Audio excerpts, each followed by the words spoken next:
Ford rolling out its new 2017 Super Duty pickup truck.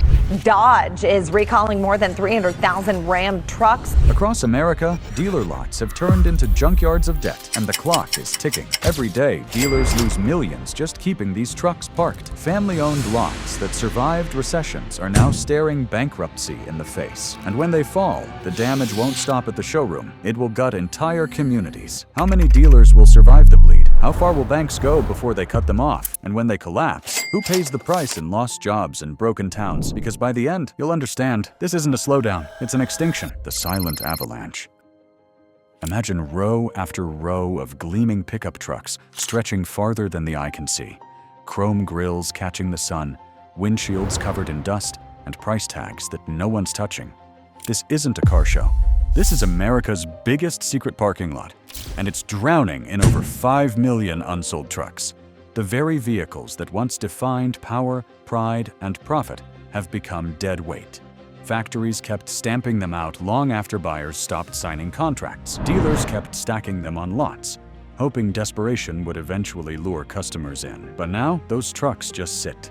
A fleet so massive it could circle the earth twice. A fleet so heavy it's crushing the very industry that built it. And here's where it hits you. If you bought a truck in the last 2 years, you've already felt the sting. That vehicle you thought was an investment is depreciating faster than you can pay it off. You drive past the same model on a dealer lot, only now it's $20,000 cheaper. Overnight, your hard-earned money has turned into someone else's discount bait. Ford, GM, Ram, they won't say it out loud, but this glut is their Frankenstein. Years of inflated prices, add-on gimmicks, and take-it-or-leave-it attitudes created an avalanche they can't outrun. And the worst part? You're the one buried under it. But this is just the opening act. Because the betrayal doesn't stop at the lot. It follows you home, straight to your bank statement. Betrayal at the checkout line. They told you prices would never come down. They told you if you didn't buy now, you'd miss your chance. But the second you signed for that $65,000 Silverado or F-150, the market turned, and now you're stuck upside down in a loan you may never crawl out of. Families across the country are living that nightmare. Contractors who bought new work trucks last year are watching identical models listed online for $15,000 or $20,000 less. First-time buyers are realizing their trucks are worth less than what they owe before they've even hit 10,000 miles. That's not depreciation, that's betrayal. This isn't just bad luck. It's the direct result of automakers stuffing trucks with useless luxury gimmicks and slapping on price tags that had no connection to reality. Heated tailgates, massage seats. Who asked for that? These companies weren't building for you. They were building for their margins. And now, you're left paying for their arrogance. But here's the kicker. The betrayal doesn't stop with the automakers. Politicians jumped into this mess too.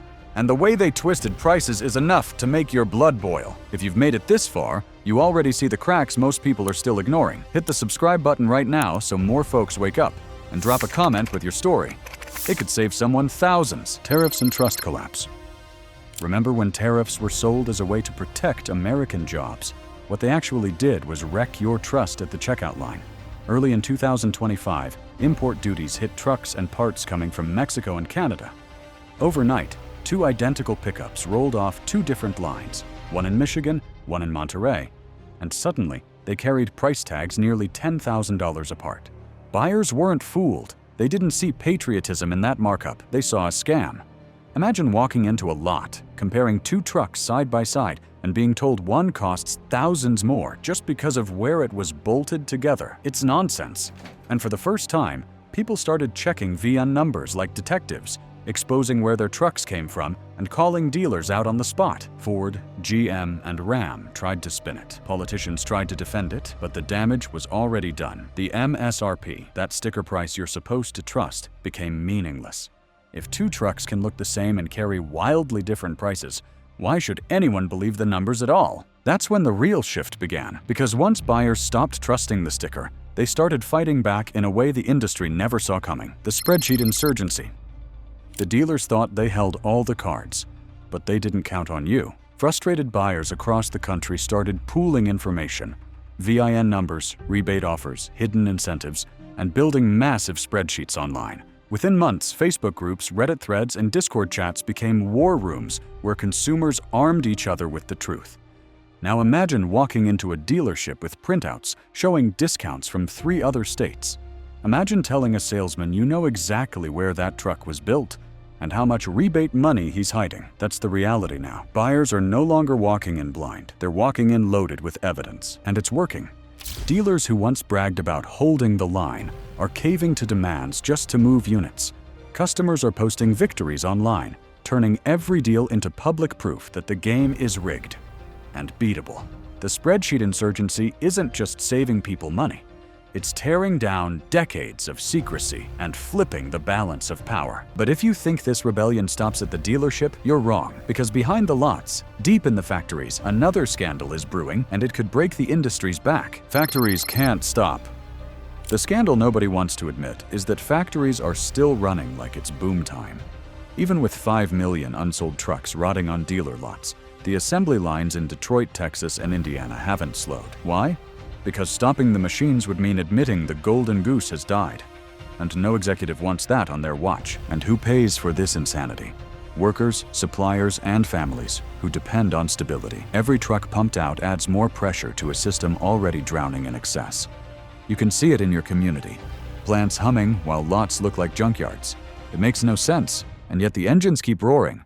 Ford, GM, and Stellantis could slam the brakes, but they're terrified. Idle plants mean layoffs. Layoffs mean political heat. So instead, they keep building, pretending demand will magically rebound. It's denial on an industrial scale. But denial doesn't pay the bills. Every truck that rolls off the line makes the glut worse and the financial bleeding deeper. And when those trucks hit the lots with massive discounts, the damage spreads straight to the automakers' bottom lines. Profit engines stalling.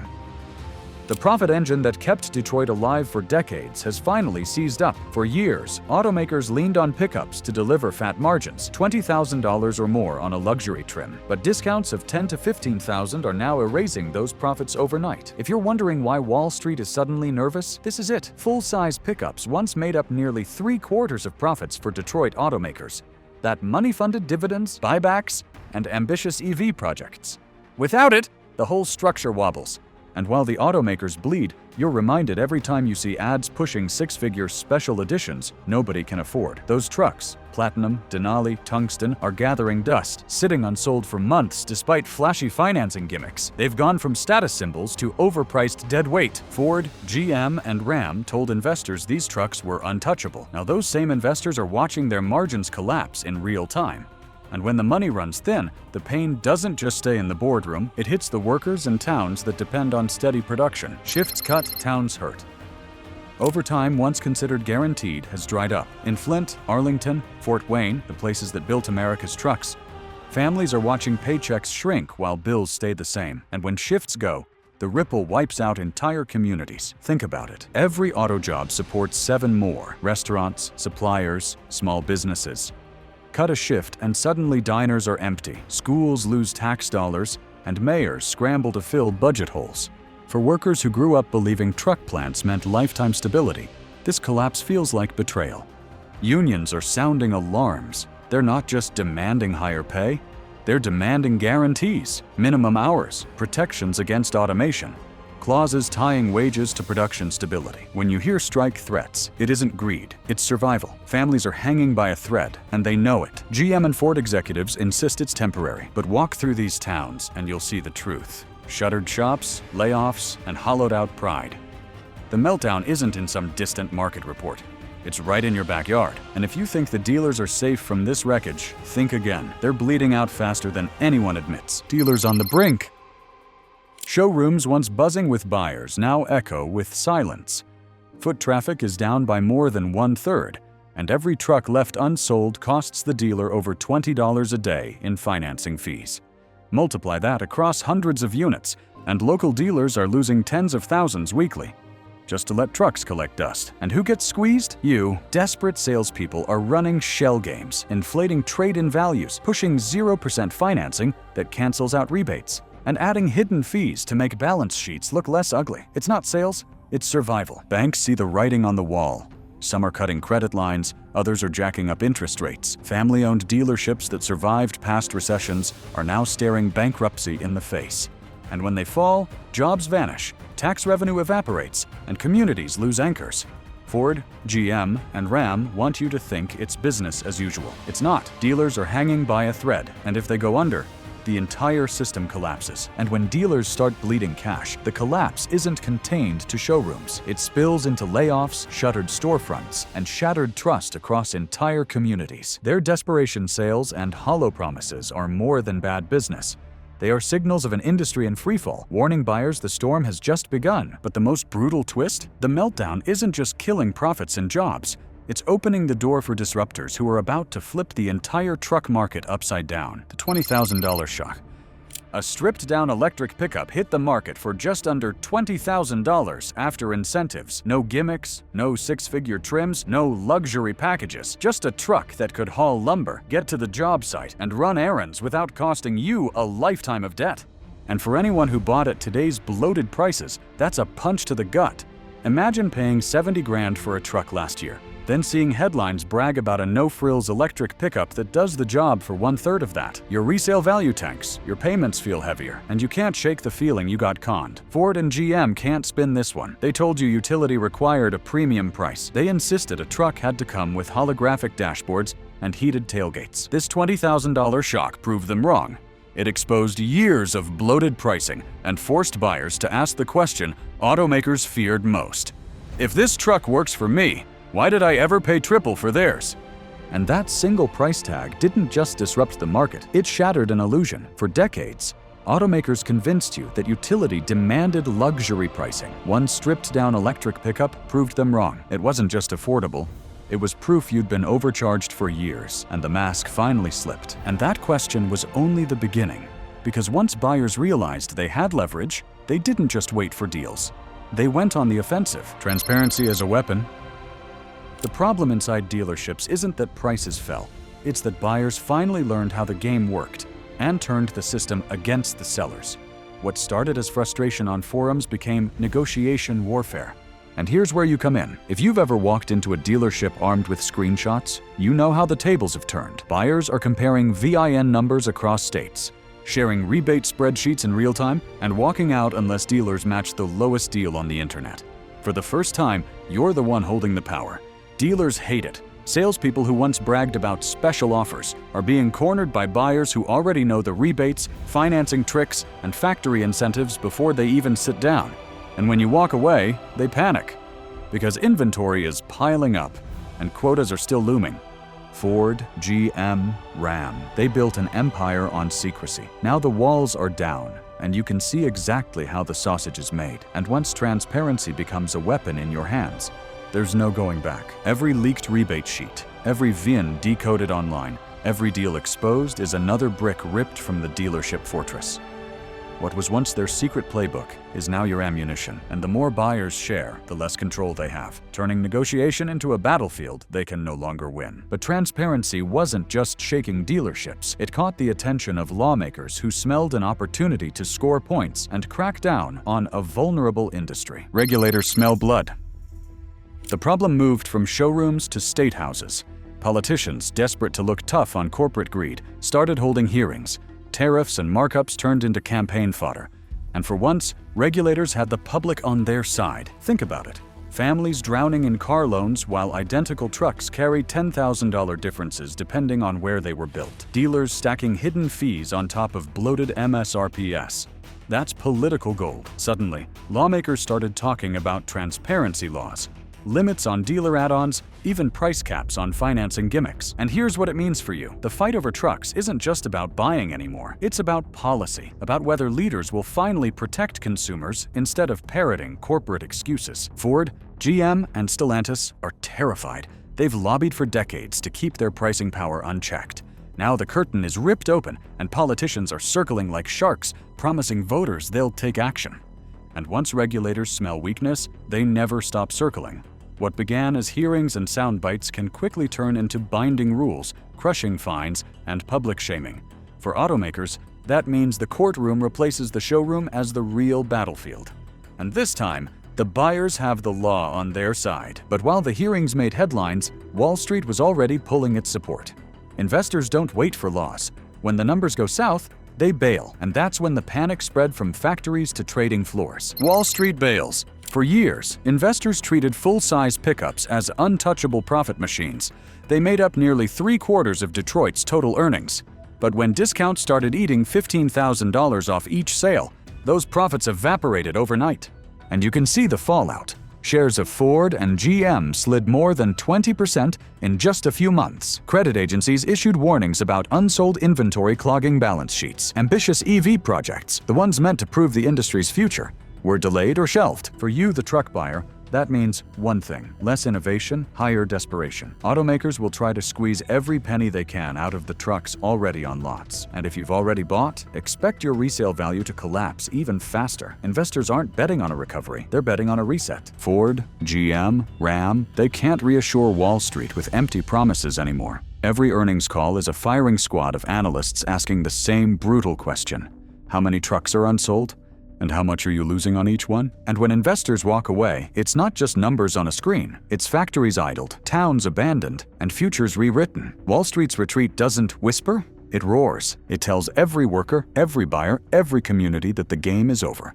And the reset is no longer optional. And when Wall Street bails, you know the collapse isn't just temporary, it's structural. This isn't about saving the old system. It's about burning it down and rebuilding from scratch. You've seen how deep this collapse runs, but the story isn't finished. Subscribe right now so you don't miss the next chapter, because the moves coming next could change everything, and you'll want to be ready before it hits. The 2-year math. If you buy a $65,000 truck today, you could lose $20,000 in value before the ink on your loan dries. Why? Because automakers already have stripped down affordable models scheduled for 2 years from now. And that means the smartest buyers are playing a different game. They're waiting, they're calculating, they're refusing to get trapped in negative equity just to drive home something that will be worth 10 or 15 grand less in 18 months. For you, it's not just numbers on a spreadsheet, it's survival. That 20 grand could be a down payment on a house, a college fund for your kids, or the cushion that keeps your family afloat during tough times. Dealers try to dazzle you with 0% financing or limited time rebates. But when you run the 2-year math, those tricks collapse under cold reality. Ford and GM don't want you thinking like this. They depend on impulse buyers, but once you see the math, you can't unsee it. Waiting isn't just smart, it's power, and that patience is more than financial strategy. It's silent protest. Every family that waits is casting a vote against inflated prices, against manipulative financing, against the arrogance of automakers. Choosing not to buy today isn't hesitation, it's resistance. And it's the one move the industry can't control. And while buyers are quietly strategizing, dealerships are scrambling to survive by reinventing themselves before the floor falls out completely. Dealer survival mode. You've probably noticed the gimmicks. Subscription models, no-haggle pricing experiments, stripped-down trims advertised as retro or classic. It's not vision. It's survival. For the first time in decades, dealers aren't dictating terms. You are.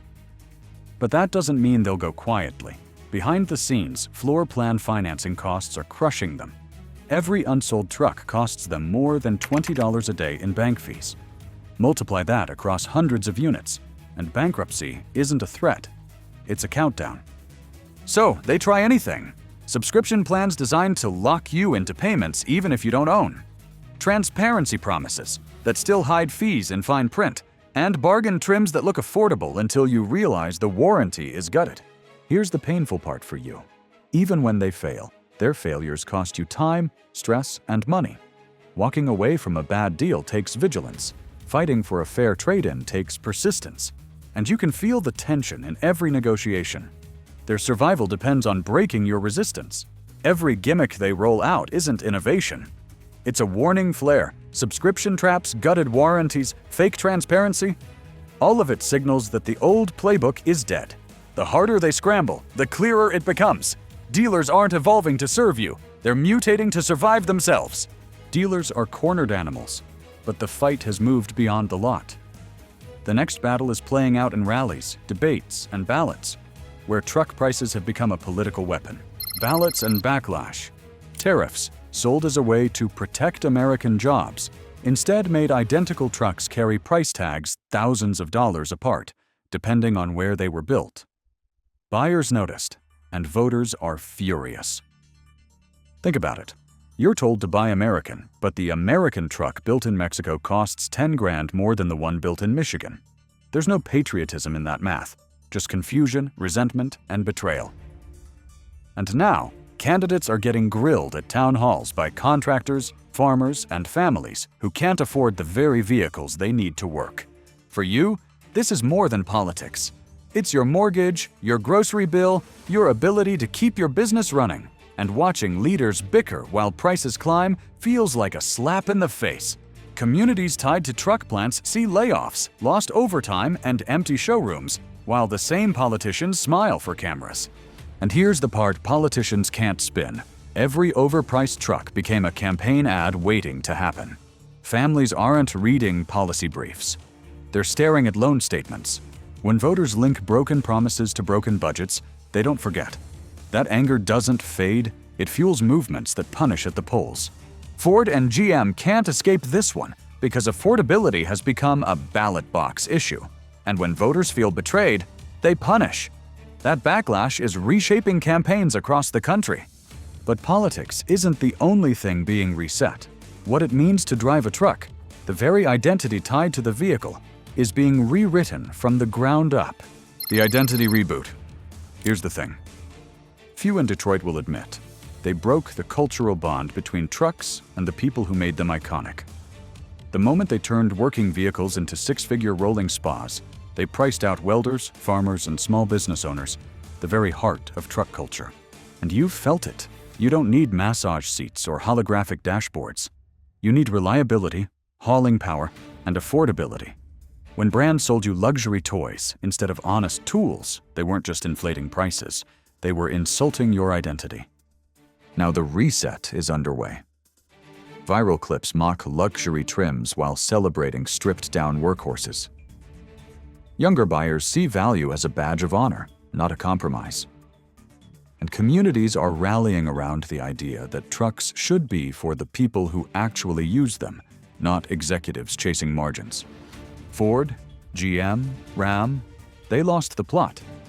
And the cultural reboot isn't coming from boardrooms. It's coming from you. Every buyer who walks away, every family who waits 2 years, every contractor who refuses to be upsold, you're rewriting what a truck means in America. This isn't just about dollars. It's about dignity. Every overpriced truck left to rot on a dealer lot is proof that consumers finally refuse to be conned. The real victory isn't cheaper vehicles.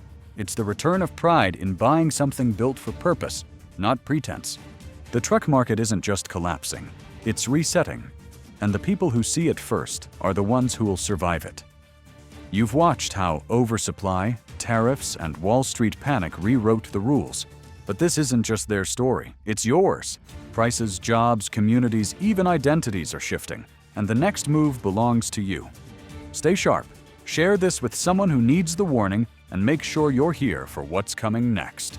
Because this storm isn't slowing down, and if you're not prepared, you'll be the one left paying the price.